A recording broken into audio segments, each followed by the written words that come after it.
Hello மக்களே! இன்னைக்கு cook with கோமாளில Shivangi அவங்க பண்ண கேரளா ஸ்பெஷல் உள்ளி தீயல் எப்படி பண்ணுறதுன்னு பார்ப்போம். சின்ன நெல்லிக்காய் சைஸ் அளவுக்கு புளிய ஒரு 10 நிமிஷம் ஊற வச்சுக்கோங்க. அடுத்து ஒரு பேன்ல 1 டேபிள் ஸ்பூன் தேங்காய் எண்ணெய், 1 கப் அளவுக்கு துருவின தேங்காய் சேர்த்துக்கலாம். கொஞ்சமா கருவேப்பிலையும் சேர்த்துட்டு நல்லா அடுப்பை லோ ஃப்ளேம் வச்சு ரோஸ்ட் பண்ணிக்கோங்க. இந்த அளவுக்கு நல்ல கோல்டன் ப்ரௌன் கலரில் வரணும், அது வரைக்கும் ரோஸ்ட் பண்ணிக்கலாம்.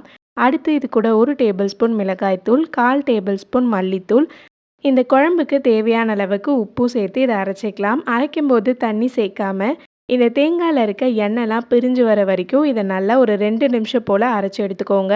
இப்போ ஒரு பேனில் ஒரு 4 டேபிள் ஸ்பூன் தேங்காய் எண்ணெய் சேர்த்துக்கலாம். இதில் கொஞ்சமாக வடகம், பச்சை மிளகாய், காஞ்ச மிளகாய், கொஞ்சம் கருவேப்பிலை சேர்த்துக்கலாம்.